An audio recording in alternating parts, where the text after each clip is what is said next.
Indonesia dari BAC Batch 23 dari kelas penyiar Indonesia. Kesan-kesan gue setelah mengikuti kelas penyiar Indonesia ini adalah seru banget, mentor-mentornya asik dan juga tentunya dapat pengalaman baru, ilmu baru. Dan pesan gue adalah buat lo yang belum ikutan kelas penyiar Indonesia ini, jangan sampai kelewatan ya, buruan daftar karena lo pasti nggak bakal nyesel.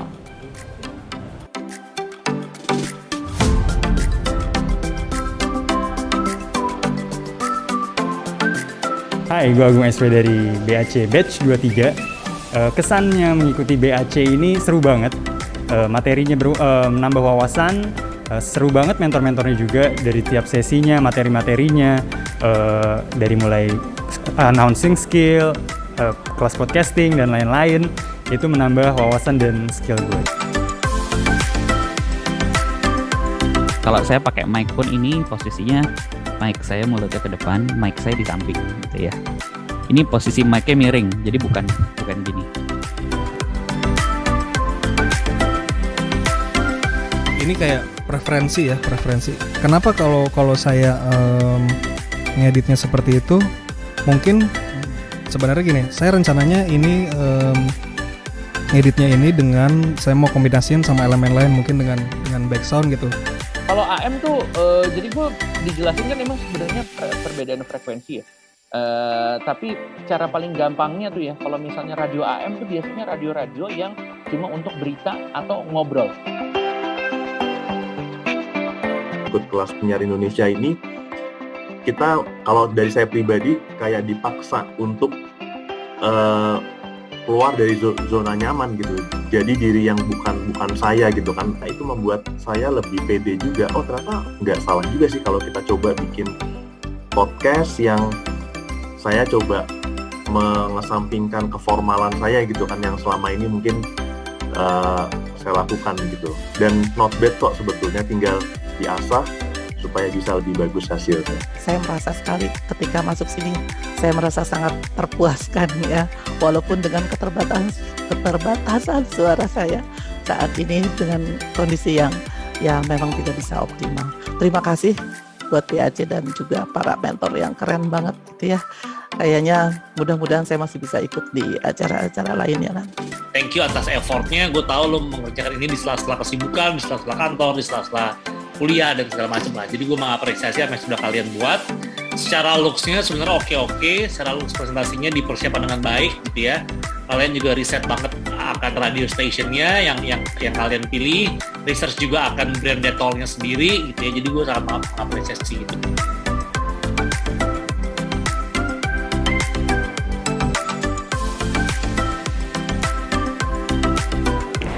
Halo teman-teman kelas penyiar, saya Prasidya Puspa dari CNN Indonesia. Saya mengisi kelas news presenting di sini. Nah, kenapa news presenting? Karena sekarang semua orang bisa jadi jurnalis, betul.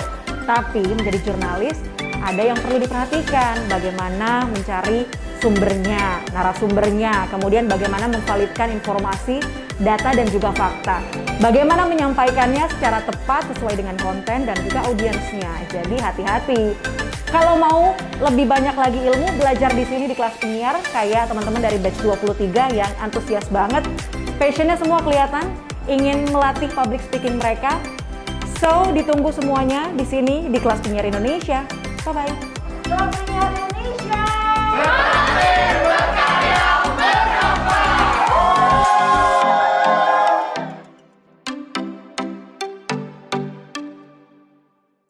Assalamualaikum warahmatullahi wabarakatuh. Selamat datang teman-teman di kelas bulan Ramadan bareng mentor dan alumni kelas penyiar Indonesia. Tepuk tangan. Alhamdulillah kita sudah masuk di 10 terakhir di bulan Ramadan dan bisa dibilang ini kurma terakhir kita di tahun ini. Tapi jangan khawatir teman-teman, ini bukan yang kurma yang akan terakhir untuk selama-lamanya, enggak. Kita insya Allah semoga tahun depan bisa mengadakan lagi ya teman-teman. Tapi sebagai sesi terakhir kita ini mau info juga teman-teman, jadi selama 1 jam ini kita akan ngobrol-ngobrol sama alumni terkait topik yang lagi tren saat ini. Dan kebetulan alumni kita hari ini adalah salah satu pekerja media yang masih aktif sampai saat ini. Dan tentunya Kurma ini merupakan program yang diadakan oleh Kelas Penyiar Indonesia, yaitu tempat belajar public speaking dan broadcasting buat siapapun yang pengen ditingkatin rasa kepercayaan dirinya terus yang mau dibantu nih buat bikin karya, terutama yang lagi tren bikin podcast gitu, disinilah tempat belajar yang tepat untuk kamu yang pengen dibantu. Dan terusnya kalau mau dapat info-info lebih lanjut tentang program Kelas Penyiar, bisa langsung mampir ke Instagram kita @kelaspenyiar_id, ataupun bisa mampir ke website kita ke www.kelaspenyiar.com. Dan tentunya teman-teman, aku juga mau info juga nih, ada 2 info penting. Yang pertama, untuk peserta Kurma yang sudah tergabung di WhatsApp Kurma, teman-teman mendapatkan harga privilege spesial untuk ikuti program kelas kita berikutnya di bulan Mei, itu adalah Broadcast Class. Info detail sudah diinfokan di grup masing-masing, dan sekali lagi diingatkan, promonya diperpanjang sampai tanggal 25 April. Itu yang pertama. Yang kedua, sebagai ajang kita pengen berbuat kebaikan nih sama teman-teman, kita masih ada nih program untuk berbagi buat membantu adik-adik kita yang ada di pesantren maupun yatim piatu, dengan mengajak kamu untuk ikut serta berdonasi di kelas penyiar berbagi. Caranya gampang banget, bisa langsung nih di belakang saya ada barcode. Nah benar, ini ada barcode, langsung di-scan aja, terus nanti langsung bisa ikuti aja prosedurnya, atau bisa kunjungi ke website kitabisa.com/kelas penyiar berbagi. Semoga berkah ya buat sesi hari ini juga sama teman-teman yang udah join di sini. Dan sekali lagi juga aku mau remind teman-teman, untuk selama di sesi ini teman-teman kita harapin mic-nya di off dulu, tapi kamera di on ya teman-teman, jadi biar kita bisa lihat satu sama lain, nanti bisa say hi, dada apa-apa ya. Terus kalau teman-teman pengen interaksi perihal sesi hari ini, caranya gampang banget, bisa langsung ke kolom chat box, tulis format hashtag bertanya, terus tulis nama teman-teman sama domisili, dan tulis pertanyaan teman-teman. Nanti akan diakurasi dulu pertanyaannya sama tim kelas penyiar, akan dibacakan setelah di sesi alumni sharing. Oke, apakah sudah siap buat hari ini teman-teman? Kalau sudah siap boleh dikasih jempolnya teman-teman. Aku mau lihat. Armandi, terima kasih banyak loh Armandi, jempolnya mantep loh. Dan teman-teman sekali lagi selamat menunaikan ibadah selama Ramadan, terutama di 10 hari terakhir ini. Semoga dapat ya berkah Ramadan di tahun ini. Dan sebelum kita masuk ke utama, aku mau kenalin dulu mentorator kita hari ini, alias mentor moderator. Beliau bisa dibilang pakar di dunia radio, tapi lebih ke belakang layarnya ini teman-teman. Dan saat ini dia berperan sebagai community manager di Podcast Network Asia, dan di Kelas Penyiar termasuk yang punya role tertinggi nih teman-teman, salah satu yang tertinggi. Dia adalah Wakil Kepala Sekolah Kelas Penyiar Indonesia. Mari kita sambut Kak Ica Kalisa. Tepuk tangan. Halo, selamat pagi semuanya. Mudah-mudahan semua sehat selalu ya. Lancar puasanya semua ya. Oke. Kalau gitu langsung kita mulai nih, Wak ya. Silakan Kak Ica, waktu, layar, apapun, silakan. Have the show. Kalau kayak gitu aku mau sapa dulu deh semua teman-teman yang sudah ikutan hari ini, di pagi hari ini bisa bangun pagi, meluangkan waktunya buat kumpul di Kurma di tahun 2022 ini. Dan emang ya hari ini adalah kelas terakhir, jadi dimanfaatkan dengan sangat baik. Bertanya-tanya dengan narasumber yang hari ini emang terbang jauh, padahal sekarang online. Tapi sebelumnya aku juga pengen sapa-sapa nih teman-teman yang juga udah nggak cuma ada di Jakarta doang ya, ternyata ada yang dari Palembang tadi, ada yang dari Semarang, ada yang dari Riau, ada yang dari Sumatera, kayaknya ramai banget ya. Dan kebetulan emang juga hari ini alumni yang kita jadikan narasumber juga jauh datangnya dari NTT. Aku perkenalkan juga deh.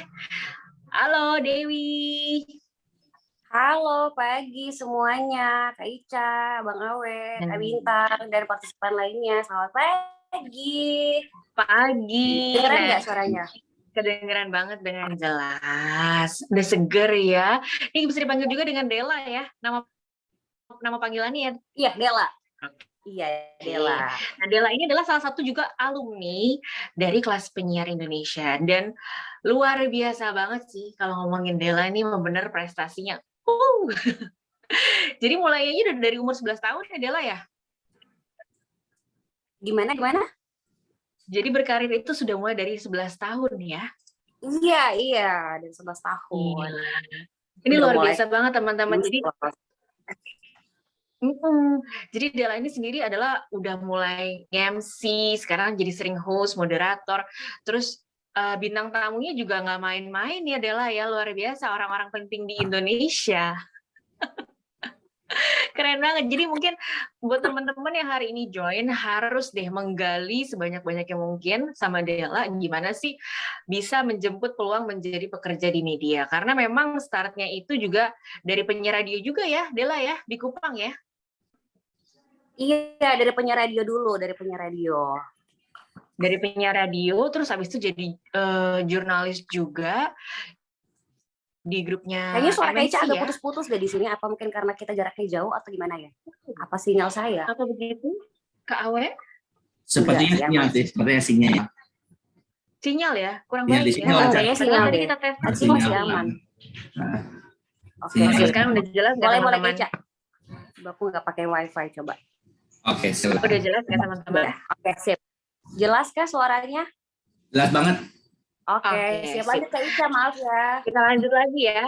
Jadi Oke, habis jadi oke. penyiar, terus kemudian sekarang udah jadi sempat juga jadi jurnalis di MNC TV, Global TV gitu ya. Iya. Terus habis itu akhirnya S2 juga ilmu komunikasi dan selalu ada yang menarik juga nih. Ternyata sekarang juga update juga ya, baik secara di YouTube-nya juga ternyata ada sebuah konten yang dibikin sama Della ini yang bintang tamunya lagi-lagi juga nggak main-main gitu ya. Luar biasa banget dari Bulan Guritno. Pak Ganjar, waduh, luar biasa. Mungkin kita perlu tahu banyak nih ya informasi dari Della sendiri. Jadi mungkin nanti aku persilahkan untuk Della untuk sedikit bercerita lah bagaimana ceritanya untuk bisa menjadi pekerja di media, dan mungkin juga buat teman-teman yang punya pertanyaan buat Della, silakan disiapkan juga, mumpung narasumbernya jauh dan juga kompeten banget, jadi manfaatkan waktu kalian sebanyak mungkin untuk ngobrol-ngobrol sama Della. Jadi sekarang kita lanjut ya, kalau kayak gitu buat Della, dipersilahkan waktunya untuk sharing ke teman-teman gimana bisa sukses banget sekarang saat ini. Gitu. Oke, sip. Boleh dibantu sama slide-nya ya, Bang Awe. Siap, Sharing Bu. session, oke.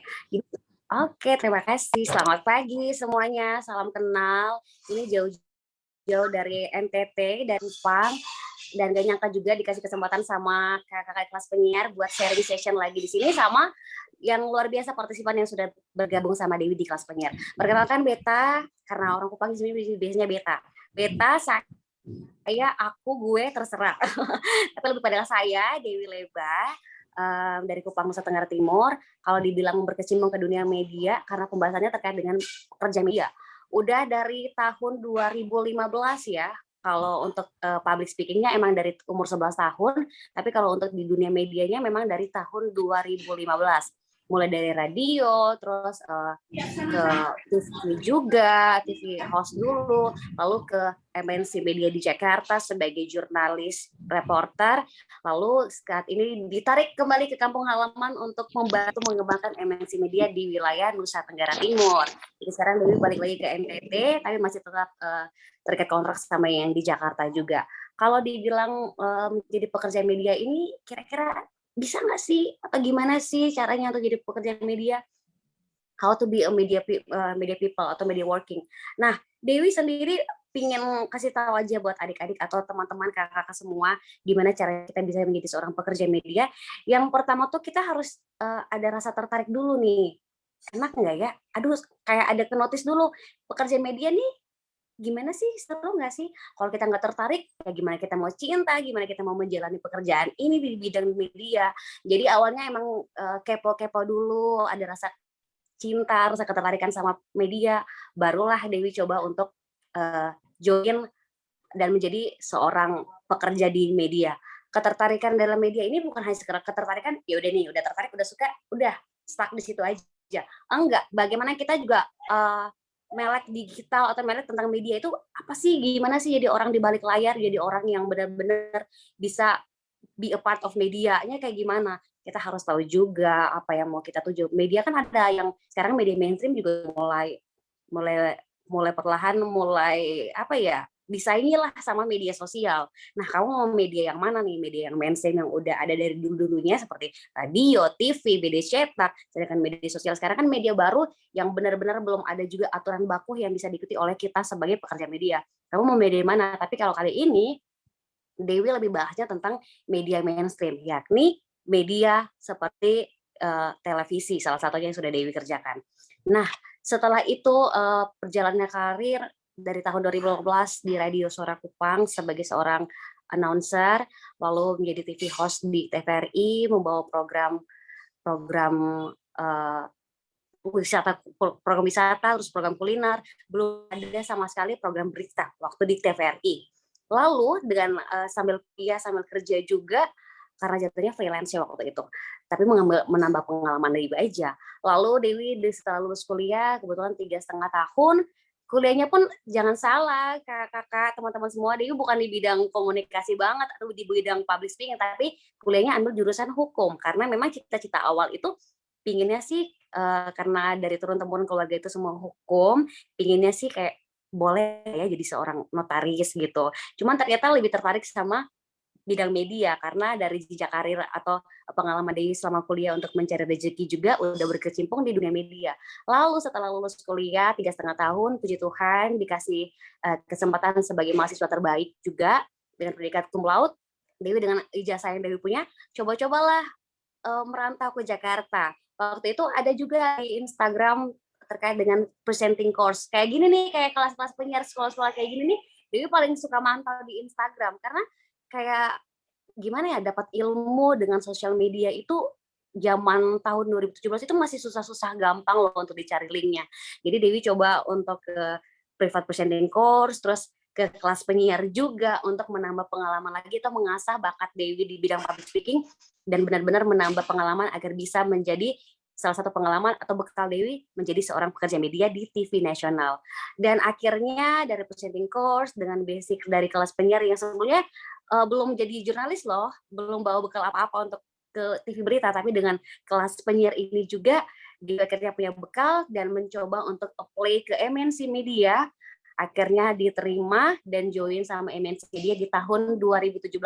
Sangat dekat sih waktunya waktu di kelas penyiar sama waktu apply ke MNC. Karena waktu itu di kelas penyiar juga kita dapat sertifikatnya, jadi kayak oke, kelas penyiar ada bekal lagi nih dari kelas penyiar. Tabung-tabung lah kalau kalian punya kegiatan-kegiatan kayak gini, sertifikatnya ditabung, itu bisa jadi bekal kalian juga. Dan akhirnya jadi jurnalis di MNC Media. Awalnya memang basicnya cuma di magazine aja yang kayak jalan-jalan, explore Indonesia di program Wajah Indonesia. Lalu karena ingin coba juga reporternya nggak dikasih kesempatan cuma sebagai reporter berjalan-jalan, tapi dikasih kesempatan juga untuk ke dunia berita. Akhirnya Dewi masuk ke berita dan job desk-nya itu pindah-pindah. Ada yang metropolitan tuh kayak banjir, kebakaran, harga sembako naik, segala macam. Lalu pindah lagi ke ya bidang politik dan hukum, kriminal, lalu pindah lagi ke desk sosial masyarakat, dan banyak sekali kegiatan yang Dewi dapat setelah menjadi seorang jurnalis di MNC Media. And then sekarang Dewi dikasih kepercayaan untuk mengembangkan MNC Media yang sudah mulai membuka kantornya atau bironya di Indonesia bagian timur, salah satunya di daerah Dewi, di Kota Kupang di Provinsi NTT, dan sekarang Dewi sebagai presenter dan junior produser untuk berita di iNews NTT. Next Kak Awe.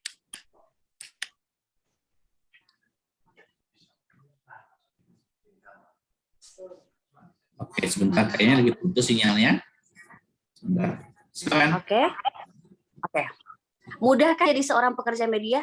Kalau dibilang mudah, enggak. Kalau dibilang susah juga enggak. Tapi lebih banyak susahnya daripada mudah. Karena kayaknya nggak ada yang instan deh untuk pekerjaan sesuatu apapun sekarang. Mungkin kalau viral di media sosial, oke lah ya, langsung. Tapi kan viral atau instan itu biasanya waktunya nggak lama loh. Jadi mending kamu benar-benar yang hard working dulu di awal untuk menjadi seorang pekerja media. Kalau dari pengalaman Dewi sendiri untuk proses dan perjuangan panjang menjadi seorang pekerja media, apalagi kita basicnya bukan dari ibu kota ya, dari daerah Indonesia Timur, yang kalau mau dibilang SDM-nya juga mungkin belum seperti apa yang sering terlihat di televisi, dan mungkin pendidikan kita juga belum pendidikan, dari SDM, dan kita sendiri mau diakui kalau NTT sendiri memang masih negara yang daerah tertinggal, daerah yang miskin, daerah yang masih terbengkalai lah pokoknya di urutan posisi yang masih sangat tinggi ya untuk di NTT. Jadi ada rasa minder, ketakutan sendiri kalau menurut Dewi ya dari pengalaman pribadi. Jadi kalau dibilang mudah jadi pekerja media, enggak. Apalagi wilayah Indonesia Timur tuh jarang banget diekspos. Di mana-mana semuanya kan pasti dari Jakarta dulu karena memang dia juga ibu kota dari negara ini kan. Jadi gimana nih, bisa nggak sih anak timur merantau di Jakarta, taklukkan atau meraih mimpi yang dia punya ini? Bisa nggak? Mudah nggak? Susah nggak? Kalau dari Dewi susah banget. Kita juga sempat mendapatkan diskriminasi juga saat menjadi pekerja media yang memang bukan orang asli dari wilayah Jawa, dari orang timur. Waktu Dewi datang pertama kali, sekedar sharing session aja ya. Waktu pertama kali melamar tuh dibilang ini, kamu mana orang NTT? Kok nggak keriting ya? Kok nggak ini ya? Gini. Jadi kayak, oh berarti stereotipnya orang tentang NTT itu seperti ini ya. Bagaimana kita yang membekali branding diri kita sebagai anak NTT di nasional, gimana nih? Apalagi waktu itu Dewi merantau di usia 22 tahun dan anak bungsu pertama dari keluarga yang mencoba untuk merantau ke Jakarta. Jadi kalau dibilang mudah, nggak semudah yang membalikan telapak tangan, tapi kalau kita mau bekerja keras dan kita mau survive, pasti bisa. Next, Kak Awe. Ini nih, suka dan duka menjadi pekerja media. Khususnya ini Dewi ambil pengalamannya untuk jurnalis, karena jurnalis ini yang paling sekarang yang sedang Dewi kerjakan. Kalau penyiar radio dan TV itu kayak batu loncatan atau pengalaman sebelum-sebelumnya. Tapi sekarang yang Dewi ingin jelasin sama atau cerita sama semuanya terkait dengan duka menjadi pekerja media. Yang pertama kita bahas dukanya dulu. Ini salah satu dukanya jadi jurnalis doorstop, ini namanya doorstop, di mana kita lagi wawancara sama Bapak Gubernur DKI Jakarta, Bapak Anies Baswedan. Lihat kan itu Dewi paling nyempil di ujung, Dela paling kecil di sebelah sana. Dukanya itu kalau mau dibilang pantang pulang sebelum berita tayang, itu benar banget. Jadi kalau dibilang pekerja media 8 jam kerja, no, belum tentu 8 jam kerja bagi pekerja media, apalagi di bidang berita. Kalau ada hektik di mana, kita dari Jakarta Pusat, ada hektik di Jakarta Selatan. Mau nggak mau udah waktunya pulang, kita harus ke sana dulu. Kalau di perintah, ada berita di sana, ada kebakaran di sana, langsung ke sana. Jadi belum bisa pulang. Next lagi, Kak. Tanggal merah nggak ada bagi jurnalis. Ini kayak lebaran, teman-teman udah nyantai di rumah bersama keluarga, jurnalis lagi mantau arus mudik, lagi di pinggir jalan. Makanya sering kayak bilang, kalau kalian lewat jangan lupa ya bagi-bagi toplesnya ya, toples nastarnya, atau lambaikan tangan buat jurnalis yang sementara meliput, mengupdate kepada teman-teman semua tentang info lalu lintas terkini. Next lagi. Iya, nggak ada waktu bersama keluarga. Beta pun atau Dewi pun waktu jadi jurnalis itu pulang ke NTT udah 3 tahun dulu baru bisa pulang ke NTT. Karena kita kan memang hari rayanya Natal, tapi mau tukaran sama teman-teman kayak Lebaran kita masuk nih biar teman-teman ini tetap nggak bisa. Jadi pekerjaan jurnalis itu nggak segampang yang kalian pikir, bisa cuti sembarangan atau bisa pulang sembarangan atau bisa mudik kapanpun yang kita mau. Iya, menikmati keseharian hanya dengan berita. Karena kalau berita itu kita, dan satu lagi nih ya, kenapa saya bilangnya menikmati keseharian hanya dengan berita? Karena handphone setiap hari itu kita pasti akan masuk di grup-grup yang berbeda. Update berita pun ada di situ. Mau update berita kecelakaan, NTMC, lalu lintas, harga sembako, politik, isu yang terkini, itu handphone kita tuh nggak boleh sampai yang lowbat, atau kalau nggak lu bakal scrolling ketinggalan berita yang update sekarang. Karena biasanya ada agenda-agenda berita yang di-share, ada isu-isu yang di-share, itu harus cepat tanggap. Karena kalau kita sampai lalai aja, nggak update sama handphone, atau nggak pantau chat yang penting banget tentang berita, TV kita pasti bobol. Dan kalau bobol itu kita langsung dimarah sama atasan, karena jurnalis itu ujung tombaknya sebuah berita bisa ditayangkan dan menjadi penayangan untuk dikonsumsi oleh publik. Jadi benar-benar makanan sehari-harinya berita, harus banyak-banyak baca dan harus banyak-banyak melek tentang apa nih, isu apa yang sedang terjadi di Indonesia ataupun di negara ini. Iya, perlahan mulai kehilangan teman dekat karena waktu yang susah. Ini lebih kepada urusan asmara ya, Cek.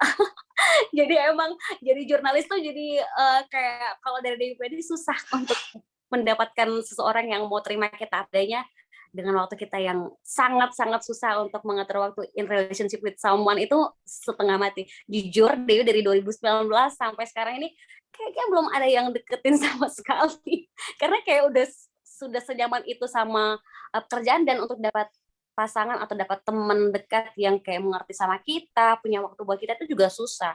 Karena kita udah lebih fokus kayak 70% kita tuh hanya untuk kerja, untuk berita.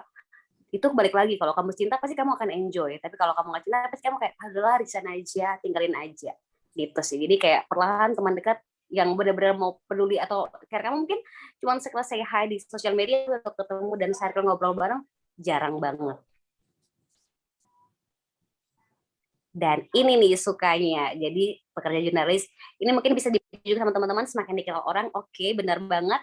Karena sebelum Dewi sebagai seorang jurnalis, karena setiap kali kita live atau menyampaikan berita itu kan, berita yang kita tulis kan selalu ditampilkan sosial media kita dan nama kita kan, setiap kali di CG, nama Dewi Leba, Instagram, Twitter, sosial medianya dicantumkan. Semakin dikenal banyak orang, benar banget Dewi alami, karena sebelumnya dari followers yang cuma 3.000, sekarang sudah 44,4 ribu followers, dan itu dikenal sampai di Sumatera, di Papua, teman-teman karena pernah liputan di sana, kegiatan pemerintahannya kita hadir dan meliput di Mataram, pokoknya jadi keliling-keliling tempat, banyak teman dan banyak banyak kenalan, banyak orang baru, dan menjalin relasi lebih banyak lagi. Mendapatkan akses dengan mudah saat meliput, ini salah satunya seperti MRT dan LRT kalau pengalaman pribadi ya.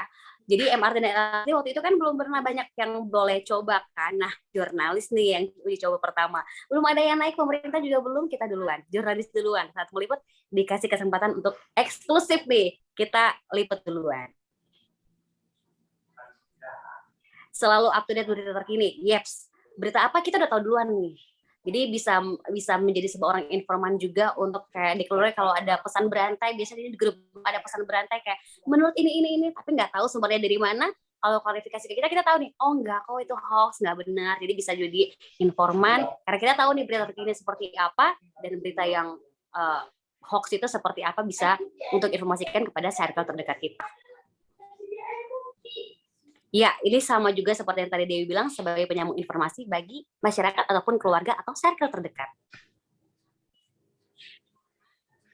Ya, banyak golden moment ini benar-benar kesempatan yang kalian bakal, kayak, beruntung banget, itu akan jadi cerita kalian selalu loh. Golden moment yang pernah Dewi dapatkan itu, yang pertama yang waktu Pilpres, terus itu benar-benar kita follow presidennya, calon wakil presidennya, mulai dari rumah, keluarganya, ke TPS, sampai dengan pencoblosan, sampai penghitungan suara, dan sampai pengumumannya. Itu golden moment yang Dewi alami juga.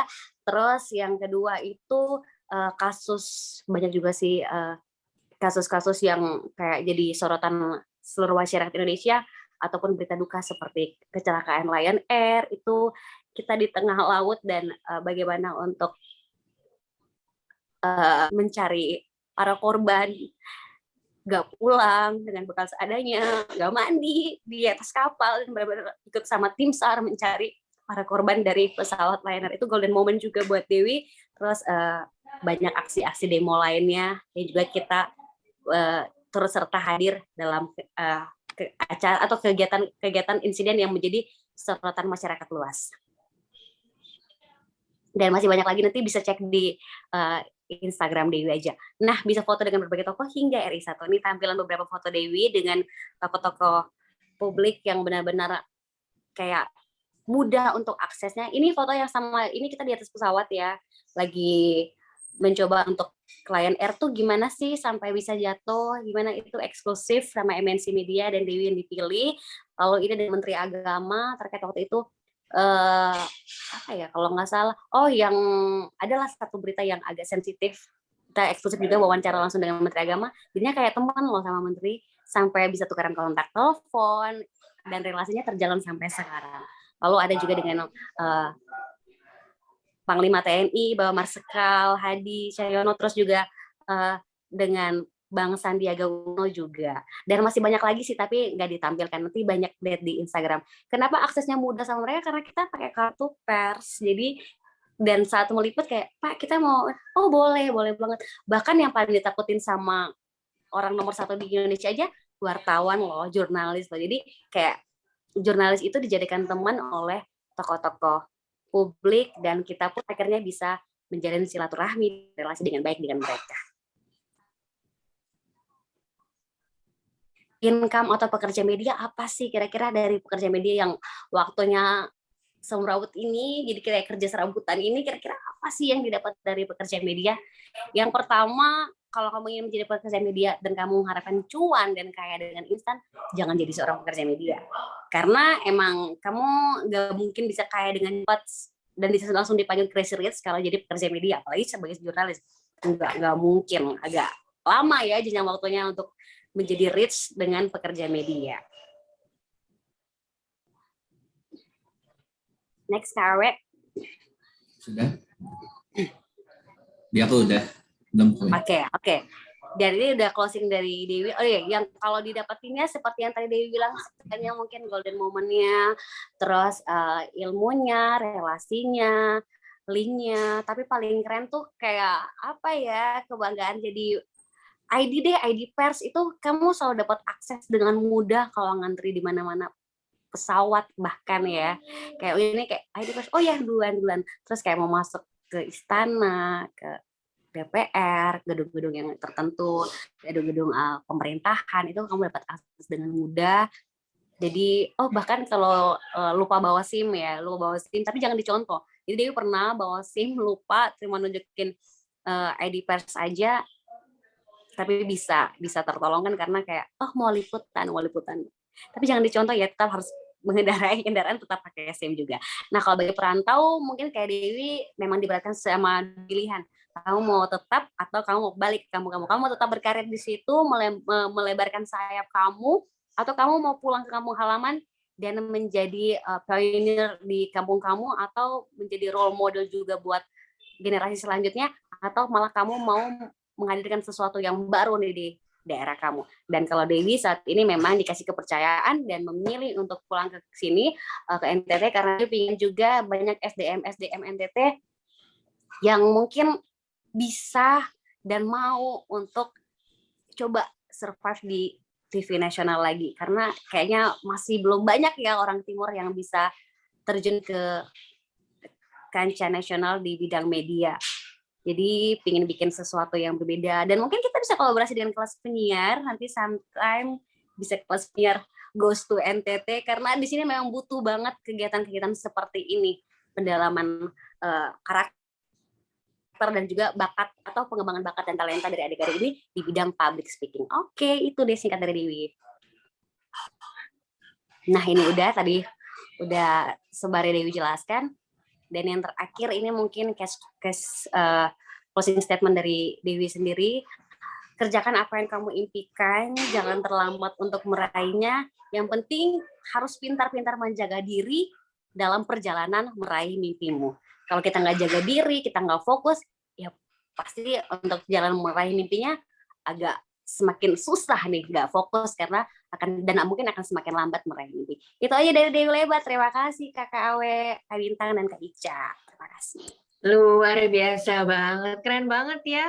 Kalau misalnya kita dengerin pengalaman, experience dari Dewi ini benar-benar, dari nol gitu ya, merantau ke Jakarta. Gila banget sih ya, maksudnya kayak apalagi ngalamin banyak banget, mulai dari ibaratnya wartawan, ikut reporter sana-sini itu juga effortnya sih memang luar biasa ya. Gitu, jadi mungkin buat teman-teman yang mau bertanya, iya benar gitu ya, tapi karena memang udah punya mimpi dan emang udah, ya udah nih harus diwujudkan semuanya gitu ya. Dan aku setuju banget sih tadi yang Dewi bilang di awal adalah, semua ini adalah berproses gitu. Mau viral cepet sih bisa banget, tapi hilangnya pun juga cepet banget gitu, karena kita punya ya adalah example orang-orang lain gitu ya. Cuman kalau memang yang kita kerjain dari benar-benar yang dari hati kita, passion kita kerjain dengan luar biasa gitu ya, dan itu memang prosesnya tidak selamanya tuh langsung jalan aspal gitu ya, pasti ada kerikil-kerikilnya dulu, tapi kalau misalnya kita tekunin ternyata memang ya dapat tujuannya, goalnya juga dapat, dan itu memang terlihat deh dari berprosesnya Dewi di sini gitu ya. Dan mungkin buat teman-teman udah ada pertanyaan belum ya? Belum ada ya? Belum. Aku pengen Nah, tanya dulu deh, sebelumnya sama Dewi sendiri. Dewi kan berarti sebelum masuk ke MNC gitu ya, ada beberapa casting nggak sih yang sering dilewatin gitu? Nah, mungkin bisa share juga kali ya ke teman-teman gitu. Mungkin teman-teman juga pengen juga masuk sampai dapat casting tuh gimana caranya sih gitu. Oke, benar-benar Kak Ica. Lupa cerita juga. Jadi sebelum ke MNC, Dewi sebenarnya dipanggil dari 2 TV lainnya juga. Dipanggil sama Trans sama Indosiar waktu itu. Cuman karena pertimbangan juga udah stay di kos yang dekat sama Kebon Siri, jadi lebih dekatnya kayak hematnya emang ke sini ke MNC. Castingnya memang susah gampang, masih cari kerja sana sini. Dulu kan masih apa ya, tesnya masih yang kayak job street gitu loh Kak, yang banyak rame-rame dikumpulin ke di sisi, atau kadang dia buka di mana kokas segala macam, itu Dewi datengin terus semua dengan bekal ijazah segala macam, dan bekal dari ini juga sertifikat dari kelas penyiar juga membantu. Jadi castingnya itu susah gampang, dan kalau dilihat juga, dan emang sih good looking masih selalu didahulukan, apalagi kamu anak daerah kayak mana, oh yaudah oke nanti kita kabarin ya, TPAP nggak dikabarin, pulang terus udah tes segala macam, ada yang sampai pakai calonnya minta duit, itu juga Dewi alamin loh. Yang paling itu kayak, waduh saya nggak ada Pak, soalnya saya dari daerah gini. Kamu mau jual cerita kesedihan? Hey, di sini juga semua punya cerita kesedihan masing-masing. Bukan cuma kamu ya yang susah untuk merantau di sini. Banyak juga yang susah untuk merantau di sini. Jadi kalau mau jual kesedihan, jual air mata, jual drama keluarga, kayaknya nggak bisa deh, nggak akan masuk juga. Terus pernah juga kayak ditipu pas lihat di akun Jobstreet ini ada nih lowongan kerja di sini, dipanggil ke sana, tempatnya ternyata bukan tempat casting, bukan tempat mencari kerja. Jadi kayak, kok ini sih, kan sendirian ya, cuman untungnya udah ada ini nih, ojek online, jadi ngebantu, dan Google Maps. Jadi emang banyaklah proses yang Dewi laluin, jadi nggak langsung kusuk-kusuk kelamar langsung ke MNC, enggak. Jadi Dewi sering cerita di berbagi di Hipwe, pernah juga waktu itu sharing season sama Hipwe juga dia cerita gimana prosesnya untuk menjadi seorang jurnalis. Jadi banyak juga di YouTube yang Dewi sering cerita. Kalau di sini simpel aja, jadi nggak gampang sih. Benar ada beberapa proses yang harus dilewati. Tes dulu, lamar dulu. Kalau di ACC balasan email masuk, terus psikotes, setelah psikotes wawancara user, wawancara HRD, terus wawancara HRD, wawancara user lagi, setelah wawancara user baru tes kamera. Tes kamera pun masih lagi nih. Tes, kamu bisa bikin berita nggak? Dari nih saya kasih kamu nih gelas aqua. Coba kamu bikin 5 berita dari gelas aqua. Bisa nggak? Hah, aduh, bisa nggak? Kalau dan waktunya dikasih loh. Jadi kayak kalau cuman kayak, oke, nggak jadi. Berarti memang benar-benar kamu bisa nggak? Di MNC itu aku digituin loh Kak. Kamu bikin cerita tentang ini nih. Bikin cerita tentang semut dibagi dalam 5 berita. Berita kriminalnya semut ini gimana? Berita yang soft news-nya seperti apa? Hard news-nya seperti apa? Semut ini gimana? Bikin dalam waktu yang cepat. Dan langsung saya coba untuk kamu bikin beritanya, bikin lead-nya, bikin naskahnya, dikasih ke pointer, kamu baca sekarang, bisa nggak? Gitu. Jadi benar. Jadi bekalnya memang harus banyak juga. Kalau bekalnya sedikit juga sayang. Kalau hanya mengandalkan kepercayaan diri aja gitu, Kak. Benar-benar. Emang benar tadi yang digarisbawahi juga sama Dela ya. Maksudnya bukan cuma a matter of appearance doang gitu ya, bukan yang penting good looking, tapi emang juga dilihat otaknya juga gitu ya, kesiapan kita untuk bawain materi gitu kan ya. Yang cantik makanya banyak gitu, tapi kalau misalnya nggak bisa bawain berita dengan baik kan juga kalah mereka gitu ya. Jadi emang pembelajaran itu yang penting banget ya, Dela ya. Iya. Oke. Sekarang kita coba nih ada pertanyaan dari, wah ini juga jauh nih, dari Firda, dari Makassar ya. Jadi dia adalah salah satu mahasiswa jurusan jurnalistik, sudah semester 6. Kira-kira apa yang harus disiapkan untuk bisa tembus ke media nasional, khususnya untuk menjadi reporter? Apa aja nih, mungkin dari mulai berkas, atau mungkin portfolio, atau apa? Ada portfolio yang juga disiapin nggak sih? Oke, ini langsung dijawab ya Kak Ica ya? Boleh, silakan dijawab. Oke, Frida dari Makassar. Hai, aku lahir di Makassar loh Frida.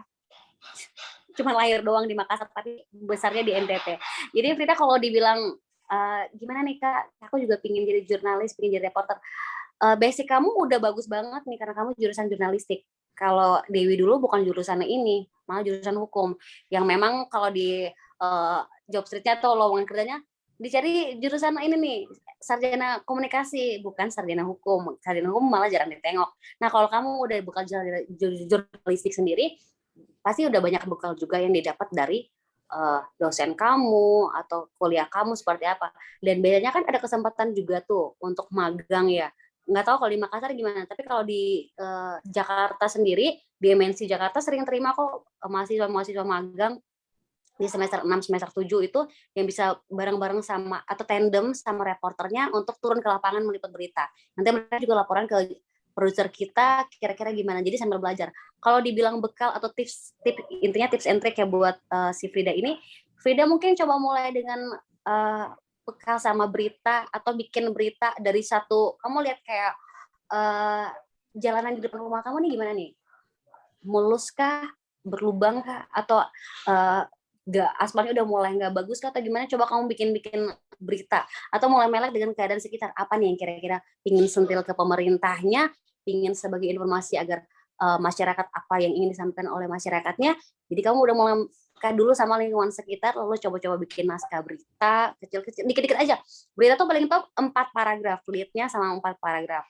Dan coba belajar lagi, nonton sama idola kamu siapa nih di bidang jurnalis, di bidang berita kamu punya idolanya siapa. Kalau Dewi dulu idolanya Najwa sama Lady Marina di RCTI. Jadi kayak udah ada role modelnya, jadi pengen lihat aja kayak aduh pengen kayak dia nih, berarti benar-benar, bahkan aku sampai cetak fotonya Najwa, akhirnya bisa foto sama Najwa juga. Cetak fotonya Najwa tuh kayak aduh semoga suatu saat bisa kayak dia, semoga suatu saat kayak dia. Jadi kayak lihatlah dia bikin apa. Kalau kan namanya kalau kita idola pasti apa yang dia buat baik buruknya pasti kita akan ikut kan. Jadi itu sih dari aku buat Frida. Nah, Frida ada mungkin mau ditanyain lagi nggak dari penjelasan dari Dewi tadi? Mana Frida? Dari Makassar ya. Saya rasa cukup sih Kak, udah menjawab semua pertanyaan yang saya inginkan. Terima kasih Kak. Iya, terima kasih. Mudah-mudahan nanti ya bisa coba dari magang, kemudian nanti biasanya juga dari magang tuh bisa tanya-tanya ya, ada lowongan nggak, Iya loh, atau benar, apa gitu iya, kan. benar. Jadi stepnya biasanya mulai dari magang, terus kemudian lama-lama bisa jadi part-timer, atau mungkin lanjut-lanjut stepnya seperti itu. Oke, kita akan lanjut lagi pertanyaan kedua nih. Oke, pertanyaan kedua ini datang dari Armadi. Hai Armadi, Jakarta ya. Jadi tanya gimana caranya Kak Dewi membangun personal branding untuk tetap menjadi seorang Kak Dewi tanpa mengubah jati diri kita sebagai anak rantau. Nah, terima kasih Kak Dewi. Nah, penting juga nih. Benar. Nah, jangan sampai lupa, benar sih sekarang anak rantau tuh kadang nggak mau ngakuin kalau dibilang anak utusan daerah loh, karena udah terlanjur di ibu kota. Tapi kalau Dewi, makanya kalau dari tadi bahas juga masih kecil tuh kayak ngomong beta gini-gini, bakal itu jadi ciri khas kamu jadi unik. Di Jakarta orang putih-putih banyak, orang rambut lurus juga banyak, tapi orang dari daerah, kamu bawa satu yang unik, kamu pasti bakal dinotis. Tahu nggak, di MNC, dari satpam security kantor sampai ke driver dan OB-nya semua panggil Dewi, dia bilang, Nona, kakak, sampai saat ini. Jadi kalau dibilang malu nggak sih atau gimana mempertahankannya, kamu sambil apa adanya aja. Boleh berinovasi diri untuk mengikuti tren kekinian, tapi jangan sampai lupa sama adat istiadat yang kamu pegang. Apalagi NTT tuh masih kental banget sama adat istiadatnya. Bahkan dari dialognya juga beda. Kan kalau di sini kan kita ngomongnya orang NTT pasti bilang kasar-kasar, apalagi orang timur kan bilang ih kasar ini, mereka ini bisa tidak dibina gini. Tapi coba kita untuk ya perlahan yang buruknya boleh kita turunkan sedikit. Nada kasarnya ini juga dia udah belajar banyak banget loh Kak. Dulu tuh ngomong kayak soalnya bisa Kak, beta tuh begini. Bahasa Kupangnya keluar semua kayak beta sudah mau dengan lu. Bahkan beta pernah berantem sama orang di Tanah Abang gara-gara berita. Itu benar-benar karena darah timurnya masih mengental dan benar-benar susah juga untuk beradaptasi awal-awal itu. Tapi seiring berjalannya waktu, berproses juga, perbanyak teman, perbanyak ngobrol teman sesama berita, teman-teman anak jurnalis. Tapi jangan sampai lupa juga dengan jati diri kamu sebagai anak perantau. Dan it's okay, kamu jadinya di sana ya, kamu kompetitor sama daerah lain ya nggak apa-apa. Tapi jangan sampai merasa songong karena di anak daerah. Kan anak timur juga sering songong sih, kayak bilang, di daerah kamu punya komodo nggak? Maunya udahlah, komodo orang tahu gini-gini, tapi maunya kamu nih, personal kamu nih seperti apa, bukan gak usah bawa daerah segala macam gitu. Jadi branding diri kamu dengan baik aja lah, bawa nama daerah jangan sampai songong, dan boleh inovasi asal jangan sampai meninggalkan adat istiadat atau jati diri kita sebagai anak rantau. Oke, keren banget ya. Gimana Armadi, ada yang mungkin pengen disampaikan atau mungkin ada yang pengen ditanyain dari jawaban Kak Dewi tadi? Udah cukup Kak Karissa. Hai, salam kenal ya. Ya Kak. Oke, menarik banget. Dan ini juga mungkin buat teman-teman juga yang baru aja gabung. Halo, kita sekarang masih dalam question and answer. Jadi mungkin buat teman-teman yang pengen nanya sama Kak Dewi tentang gimana sih bisa bekerja menjemput impian kita menjadi pekerja media, silahkan bisa langsung ditanyakan di sini. Dan kita lanjut lagi nih, ada pertanyaan langsung dari Ebrina. Hai Ebrina, dia mau nanya nih, kalau misalnya cari informasi itu kan perlu nih adanya verifikasi kebenaran data gitu kan yang mau disampaikan. Banyak banget media cyber yang emang kopas gitu ya, dari berita satu ke berita yang lain, rata-rata hampir sama semuanya, cuma tinggal judulnya aja dikutak-atik gitu kan ya. Nah, apa sih tidak masalah dan gimana cara melalui tahap verifikasi untuk yang paling efektif memverifikasi berita yang baik dan benar supaya nggak salah informasi? Oke, baik. Ini siapa tadi namanya Kak? Ebrina. Oke, Ebrina, bener banget sekarang banyak berita yang mendirect.com kayak banyak banget yang judul beritanya apa, isi beritanya apa, dan banyak juga berita yang sekarang kayak kok ini sama semua cuman ganti judulnya aja demi clickbait mungkin, kita nggak tahu. Terus kalau dari Dewi sendiri, biasanya kalau berita yang sama isinya persis itu tergantung dari mereka meliputnya di mana nih, satu tempat yang sama. Kalau agenda peliputannya memang di-share ke seluruh rekan-rekan pers, biasanya mereka memang kalau wartawan udah kebanyakan tulis berita, mereka cuma copy paste dari press release yang didapat aja. Jadi memang kadang banyak yang beritanya sama. Tapi untuk memverify berita ini benar atau enggak, lebihnya kayak gitu ya kalau nggak salah ya. Iya, biasanya kamu harus tahu dulu nih sumber berita terpercayanya yang kamu bukan ini berita apa dulu. Berita yang benar-benar media yang udah famous atau media yang udah bertahan lama kah? Sumbernya dari mana? Reporternya jelas kah? Dan benar-benar harus cari. Tapi emang si Google sendiri sekarang itu semuanya isi di situ, kita juga jadi bingung mana yang benar, mana yang nggak benar. Tapi sekarang udah makin canggihnya itu dibantu juga sama Kominfo, jadi bentar-bentar udah mulai verifikasi nih, ini hoax dan nggak hoax.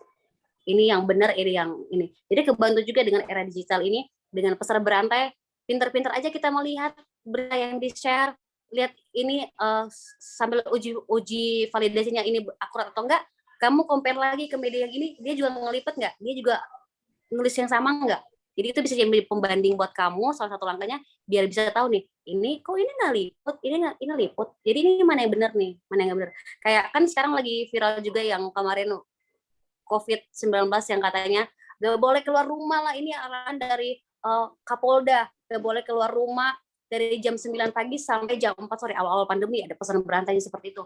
Terus sampai di media kan kayak, lah ini dari Kapolda mana, Kapolda saha, jam berapa, gimana peraturannya, itu aja kan kita udah kayak notice, wah kok pesan, tapi semua kayak bilang, iya jangan sampai keluar, ini ada himbauan nih dari Kapolda gini. Ya Kapolda mana, kita harus jeli juga untuk bisa jadi penghubung atau jadi penyambung lidah kepada keluarga juga, apalagi kalau kita yang sekolah ya, apalagi melek digital, jadi kita bisa cari tahu juga ini benar atau enggaknya.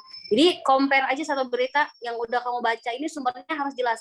Sekarang banyak sih soalnya berita yang tiba-tiba .com, apalagi menjelang tahun politik nih, goreng isunya terus, framing beritanya terus, hati-hati jangan sampai terkecoh. Cari berita atau cari media yang benar-benar terpercaya aja deh untuk cari tahu beritanya benar atau enggak. Oke, Ebrina, mau say hi mungkin sama Kak Dewi atau mungkin ada yang mau ditanyain lagi nggak? Udah cukup sih Kak, makasih banyak atas jawabannya. Oke deh, siap-siap. Malu-malu nih Ebrina nggak buka kameranya ya. Oke, kita lanjut lagi nih. Ke pertanyaan berikutnya kali ini datang dari Lerika. Katanya, Kak, kasih tips dong untuk membuat teks berita secara spontan tanpa belibet. Gimana ya? Oh iya. Aku juga dulu belibet loh bikin teks berita, tapi mungkin karena dari sekolah sering bikinnya tuh opini. Aku suka bikin tulis-tulis coret-coret opini, terus kayak iseng-iseng bikin kan di Facebook dulu awal-awal ada yang catatan itu loh. Adalah satu bagian di profile itu ada catatan. Jadi kita bisa nulis cerita singkat kita untuk dibaca sama publik juga. Kembali lagi untuk tipsnya, rajin membaca juga deh. Jangan sampai kamu kalau bekalnya nggak ada, kita nggak ada referensi bacaan, juga percuma. Jadi perbandingan kata kita juga dikit. Coba kamu kalau rajin membaca, terus coba coret-coret dikit, belajar nulis dikit. Kayak pingin tulis tentang yang lagi viral sekarang kan K-pop nih. Kenapa nih sekarang orang lebih mendewakan K-pop daripada artisnya sendiri? Kenapa nih? Ada fenomena baru nih.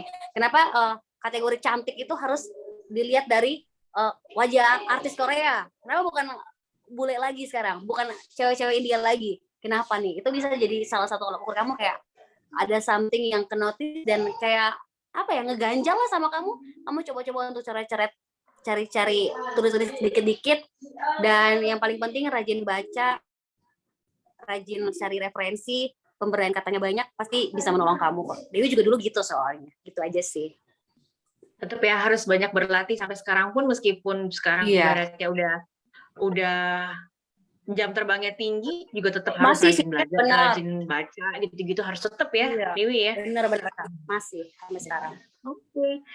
Lanjut lagi nih dari Agustina ya. Ini Agustina pengen tanya gimana sih tipsnya supaya bangun rasa pede di masa awal jadi reporter pada saat wawancara narasumbernya. Terus habis itu di awal-awal jadi reporter paling berkesan wawancara siapa, narsum siapa? Gitu. Boleh share nggak? Oke. Silakan Dewi. Oke, yang pertamanya itu terkait dengan membangun rasa percaya diri ya.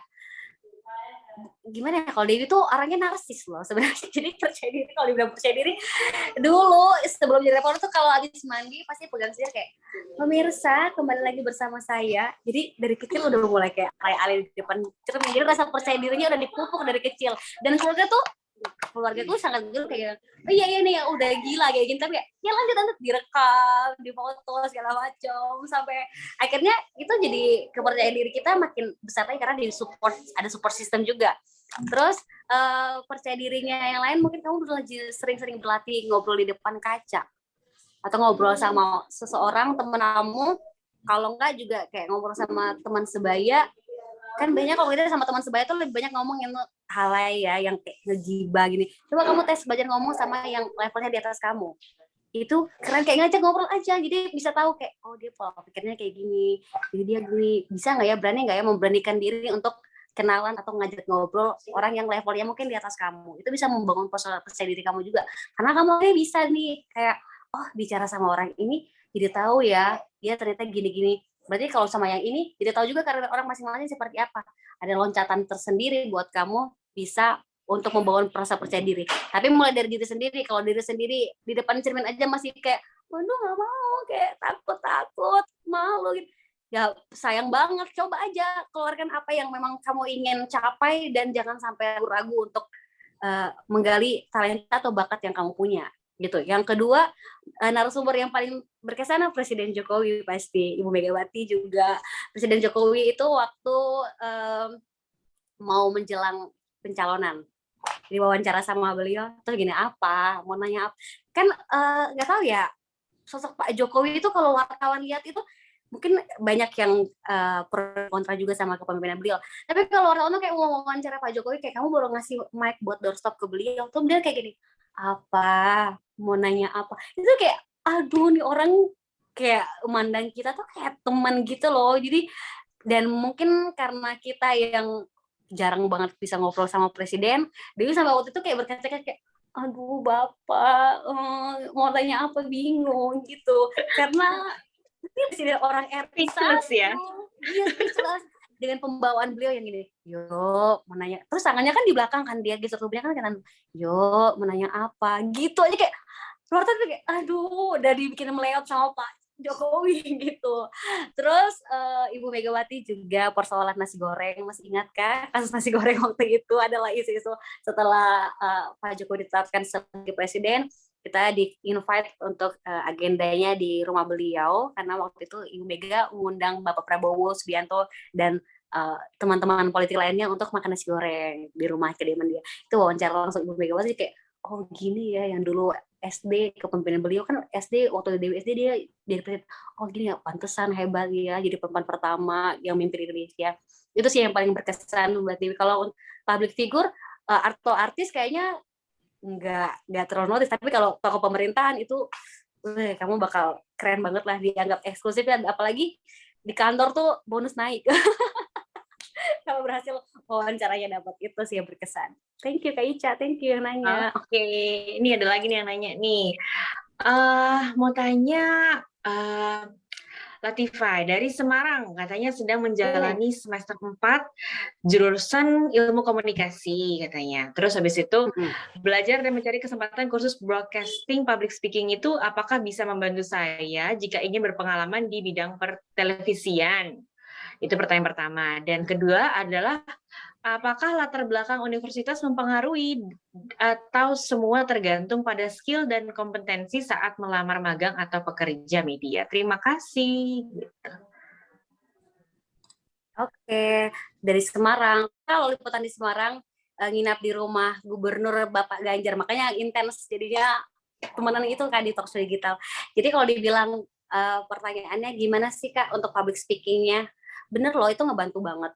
Ini salah satunya kelas penyiar. Kelas penyiar waktu itu yang Dewi lihat itu narasumbernya atau coach-nya itu si Kakak Reinhard Sirait dari CNN, terus sama Kakak Sahir Musela juga, radio. Jadi itu benar-benar ngebantu kamu nih, kamu pingin dapat ilmunya lagi, bisa banget loh. Jadi mengasah kemampuan kamu di dunia public speaking harus dan benar-benar harus dikembangkan. Kayak kegiatan-kegiatan kayak begini, atau kamu baca atau search di YouTube, sekolah-sekolah public speaking yang sekarang juga banyak kan gratis di mana-mana. Tapi kalau kamu mau yang private, itu juga boleh, tergantung gimana diri kamu ingin mengasah kemampuan kamu. Tapi emang sih perlu banget ada skill dari luar. Jadi kalau dari dalamnya udah, kepercayaan dirinya udah, ditambah sedikit lagi bumbu dari luar untuk membantu kamu, jadi bisa lebih keren lagi. Terus yang berikutnya lagi terkait dengan apa tadi ya dibilang? Terkait tentang universitas. Itu ya, tergantung nggak sih latar belakang universitasnya mempengaruhi apa justru emang tergantungnya pada skill gitu?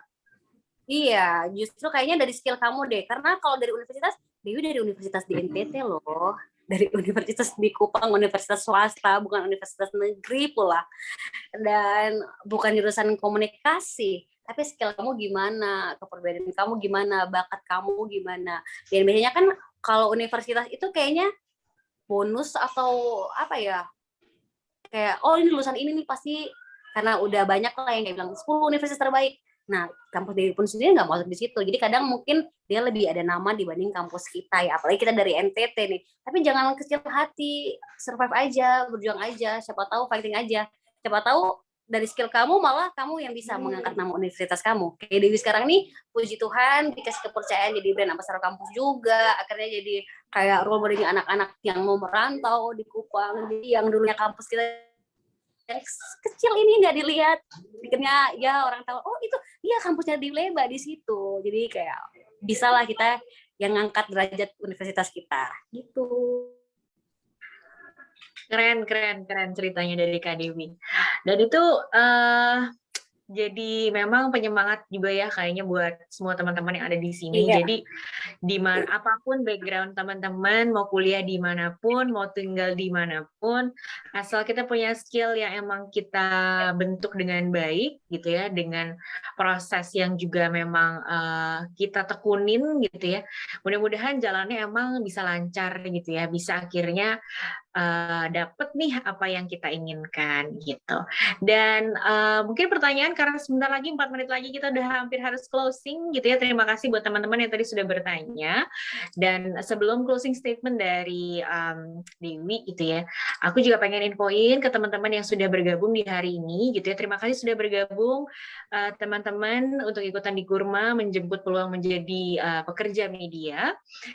Aku juga pengen ngajakin teman-teman di bulan yang baik ini, buat teman-teman bisa juga ingin kalau misalnya pengen berbagi gitu ya, nggak cuma berbagi ilmu aja, tapi pengen berbagi sedikit rezeki dan juga berkah untuk adik-adik kita di pesantren maupun pondok yatim, teman-teman bisa langsung ngajakin teman-teman Kurma ini buat sama-sama bareng sama Kelas Penyiar itu membantu renovasi pesantren yatim dan juga duafa melalui link kitabisa.com /kelas penyiar berbagi, atau langsung aja scan barcode yang ada di sampingnya KAW gitu ya, atau klik di link bio Kelas Penyiar ID.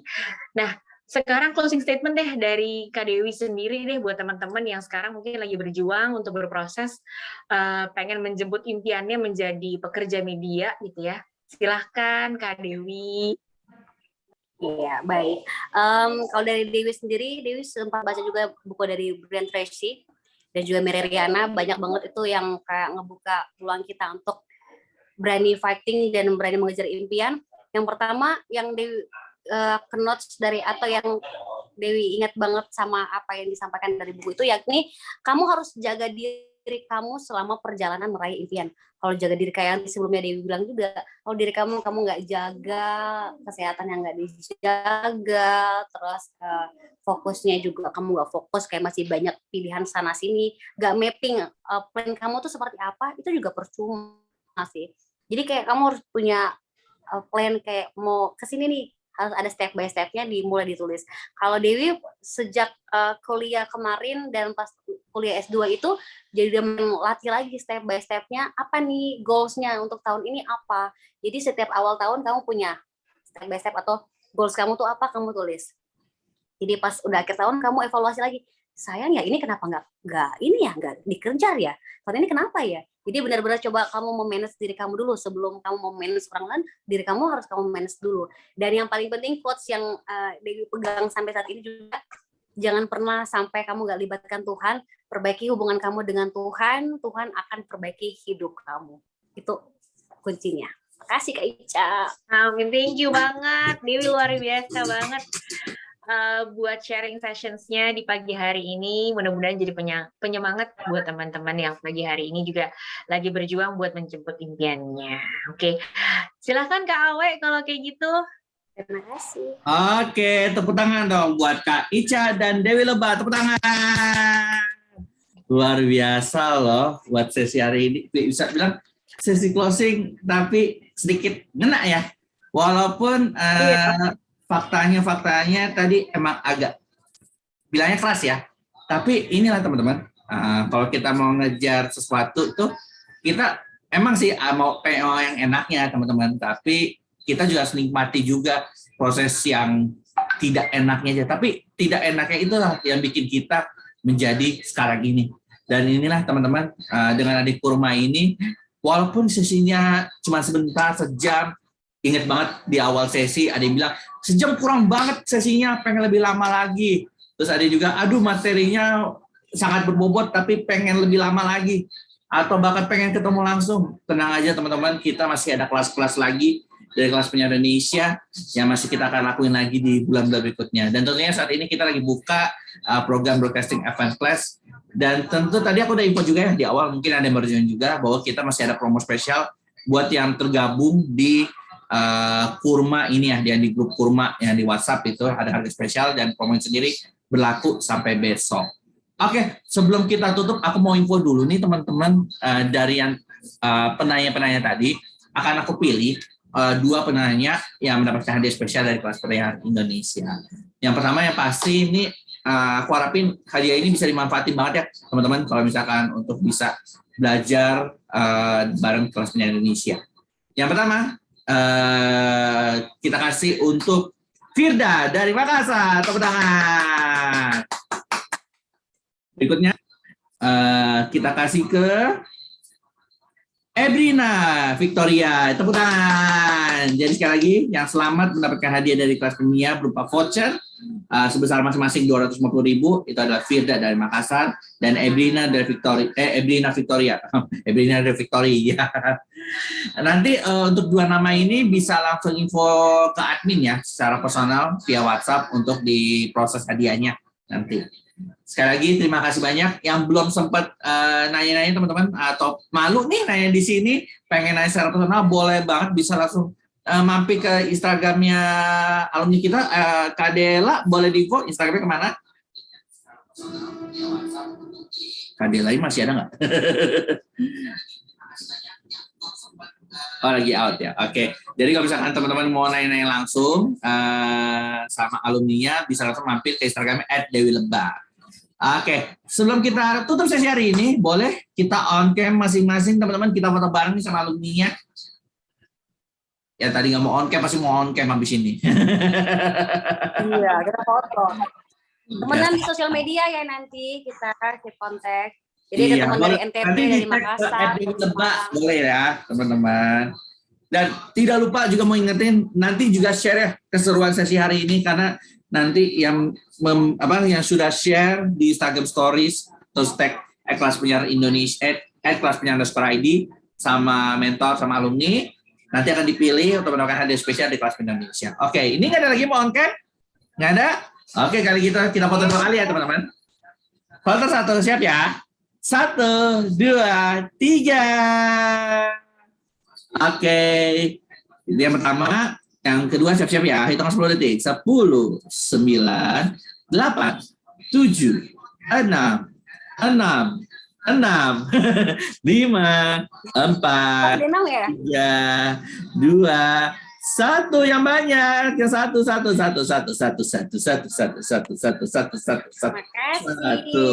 Yeay.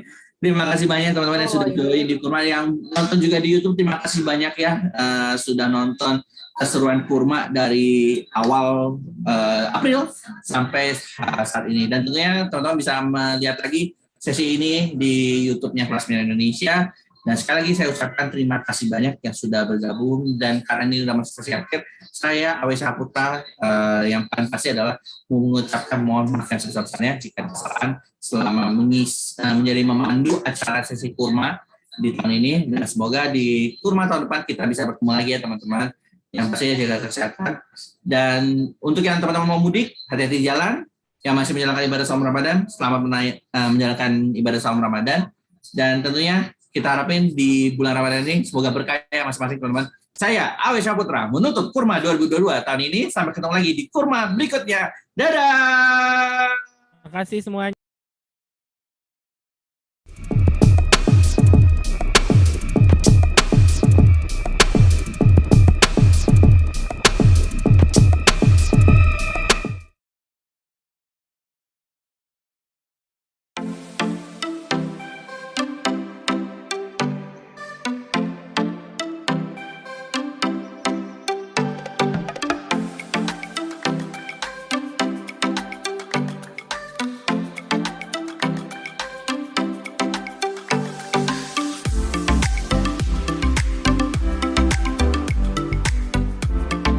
Gue Nisha dari BAC Batch 23 dari kelas penyiar Indonesia.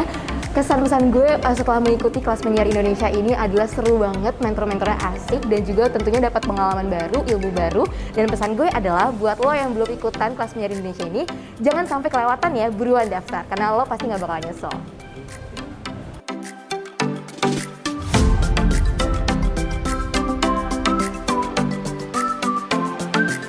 Hai, gue Agung SV dari BAC Batch 23. Kesannya mengikuti BAC ini seru banget. Materinya menambah wawasan, seru banget mentor-mentornya juga dari tiap sesinya, materi-materinya, dari mulai announcing skill, kelas podcasting, dan lain-lain. Itu menambah wawasan dan skill gue. Kalau saya pakai mic pun ini posisinya mic saya mulutnya ke depan, mic saya di samping gitu ya. Ini posisi mic-nya miring, jadi bukan gini. Ini kayak preferensi. Kenapa kalau saya ngeditnya seperti itu? Mungkin sebenarnya gini, saya rencananya ini ngeditnya ini dengan saya mau kombinasiin sama elemen lain, mungkin dengan background gitu. Kalau AM tuh, jadi gue dijelasin kan emang sebenarnya perbedaan frekuensi ya. Tapi cara paling gampangnya tuh ya, kalau misalnya radio AM tuh biasanya radio-radio yang cuma untuk berita atau ngobrol. Ikut kelas penyiar Indonesia ini, kita kalau dari saya pribadi kayak dipaksa untuk keluar dari zona nyaman gitu. Jadi diri yang bukan saya gitu kan. Nah, itu membuat saya lebih pede juga. Oh ternyata nggak salah juga sih kalau kita coba bikin podcast yang saya coba mengesampingkan keformalan saya gitu kan, yang selama ini mungkin saya lakukan gitu. Dan not bad kok sebetulnya, tinggal diasah supaya bisa lebih bagus hasilnya. Saya merasa sekali ketika masuk sini, saya merasa sangat terpuaskan ya, walaupun dengan keterbatasan suara saya saat ini dengan kondisi yang ya memang tidak bisa optimal. Terima kasih buat BAC dan juga para mentor yang keren banget gitu ya. Kayaknya mudah-mudahan saya masih bisa ikut di acara-acara lainnya nanti. Thank you atas effortnya. Gue tahu lo mengerjakan ini di sela-sela kesibukan, di sela-sela kantor, di sela-sela kuliah dan segala macam lah. Jadi gue mengapresiasi apa yang sudah kalian buat. Secara looks-nya sebenarnya oke-oke, secara looks presentasinya dipersiapkan dengan baik gitu ya. Kalian juga riset banget akan radio station-nya yang kalian pilih, research juga akan brand detolnya sendiri gitu ya. Jadi gue sangat mengapresiasi gitu.